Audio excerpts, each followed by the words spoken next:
서울 관악구에 있는 2층 규모 카페. 한때 8명이던 직원들은 이제 5명으로 절반 가까이 줄었습니다. 커피 원두값이 크게 오른 상황에서 전쟁까지 터지면서 당분간 직원을 다시 늘리긴 어려운 상황입니다.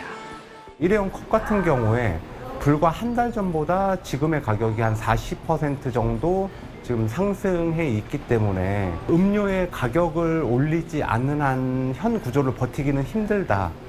중동 전쟁으로 인한 비용 상승과 소비 심리 위축이 겹치면서 지난달 취업자는 1년 전보다 7만 4천 명 늘어나는 데 그쳤습니다. 올해 2월과 3월 20만 명대를 유지했던 증가폭이 10만 명 아래로 뚝 떨어진 건데 지난 2024년 12월 이후 16개월 만에 가장 작은 증가폭입니다. 내수와 직결된 도소매업과 음식점업 등 취업자가 각각 5만 명대, 2만 명대 감소했고 제조업도 5만 명 넘게 줄며 22개월 연속 감소세를 이어갔습니다. 택배나 배달 등 차량 운행과 관련 있는 운수 창고업은 고유가 직격탄을 맞으며 취업자 증가폭이 크게 줄어들었습니다.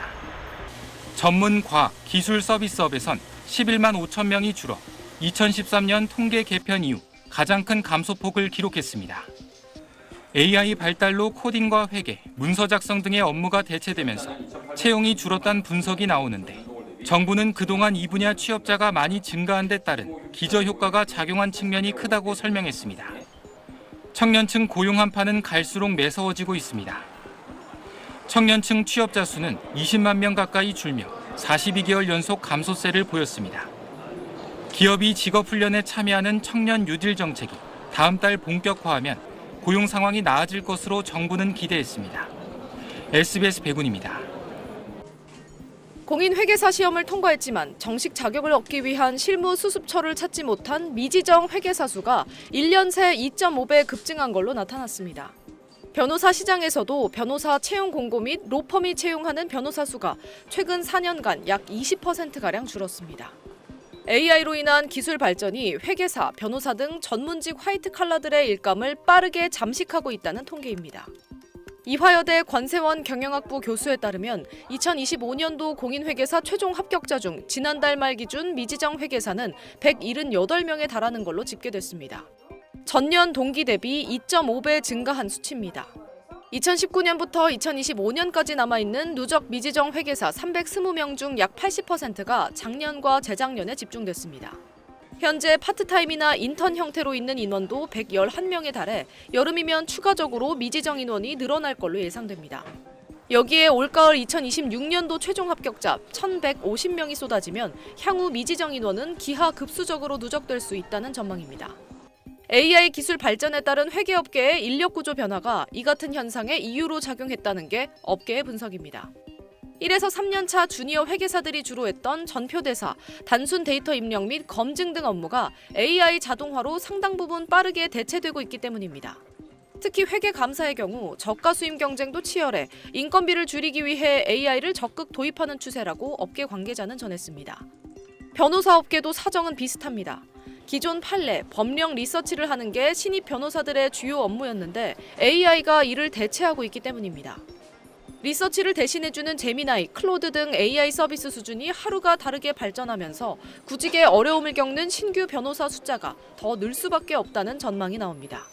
실제 대한변협 취업정보센터에 따르면 2021년 1,895건이던 변호사 채용 공고는 지난해 3,167건으로 약 18.7% 감소했습니다. 변호사 시험에 합격하고도 6개월 실무 수습처를 찾지 못해 대한변협 합격자 연수에 등록하는 변호사 수도 6월 기준 2023년 229명에서 2024년 287명, 2025년 342명으로 늘었습니다. SBS 김민정입니다. 대학들이 몰려있는 서울 신촌의 한 복권 판매점. 줄지어선 10여 명 가운데 젊은 사람들이 많이 보입니다. 매주 지나다니다가 복권만 보이면은 한 장씩 사는 것 같아요. 한 달에 한 5만 원 정도 쓰는 것 같아요. 취재진이 오늘 낮 이른바 복권 명당으로 알려진 서울 시내 판매점 5곳을 다녀봤는데 20년 동안 운영해온 판매점 주인은 최근 20, 30대의 복권 구매가 확실히 늘었다고 말했습니다. 연인이 같이 와가지고 10만 원씩 사서 꼭 되고 싶다고. 갑자기 젊은 사람들이 스피커를 많이 사요? 자, 이렇게 길거리를 다니시다 보면 매대에 이게 스피토 복권, 즉석식 복권이라고 많이 붙어 있습니다.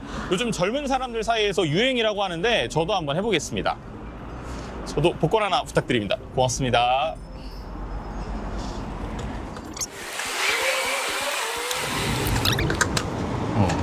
자, 이렇게 보시면 그림이 이렇게 두 개가 일치하면 당첨이라고 하는데 아쉽게도 저는 당첨을 하지 못했습니다. 실제로 지난해 4분기 2030 세대의 월 평균 복권 구매 비용은 전년 같은 기간과 비교해 10% 넘게 늘었고, 즉석 복권을 직접 긁어 당첨 여부를 공유하는 브이로그들이 조회수 1000만을 넘기는 등 온라인상에서 큰 인기를 끌고 있습니다. 한 장에 500원에서 2,000원 정도 하는 저렴한 가격과 결과를 바로 확인할 수 있는 즉시성이 인기 비결인데, 최근 유독 젊은 층이 주목하는 데는 다른 이유도 있습니다. 투자금 대출도 있고 주택 대출도 다 빚만 남아있는 상태인데 복권 말고는 별로 돌파구가 보이지 않아서. 취업난과 고물가에 허덕이는 20대, 월급을 모아도 집을 살 수 없는 30대의 팍팍한 현실이 반영된 반짝 유행이란 겁니다. 안 돼 있기도 하고 애처롭기도 하고 집 사기도 힘들고 이러니까 그렇게 살고 있지만 이런 거에 매달릴까 이런. SBS 김민준입니다. 시사평론가 고현준의 뉴스닥 시간입니다. 안녕하세요. 안녕하세요. 오늘 첫 소식은 다소 걱정스러운 내용인데 우리 청년들이 구직을 아예 포기하는 비율이 늘고 있다고요? 네, 일할 기회를 못 갖는 청년들이 늘고 있다는 것인데요. 지난달 구직 단념자는 35만 4천 명으로 집계가 됐는데 이 중 20대가 7만 3천여 명으로 전 세대 중 가장 높은 20.7%를 차지했습니다. 청년층 취업자 수 역시 41개월째 감소세입니다. 문제는 구조적인 변화인데요. 기업들이 수시 채용과 경력직 위주로 채용 방식을 재편하고 여러 분야에서 AI를 도입하면서 예전에 신입사원이 맡던 단순 업무까지 줄어들었기 때문입니다. 상황이 이렇다 보니 별다른 구직 활동 없이 그냥 쉰다고 답한 청년도 40만 명에 육박합니다. 취업 실패가 심리적 위축과 구직 포기로 이어지는 악순환을 끊어내는 게 중요한데요. 정부의 단기 대책을 넘어서 산업 구조와 채용 관행을 바꾸는 근본적인 해법이 절실한 시점입니다.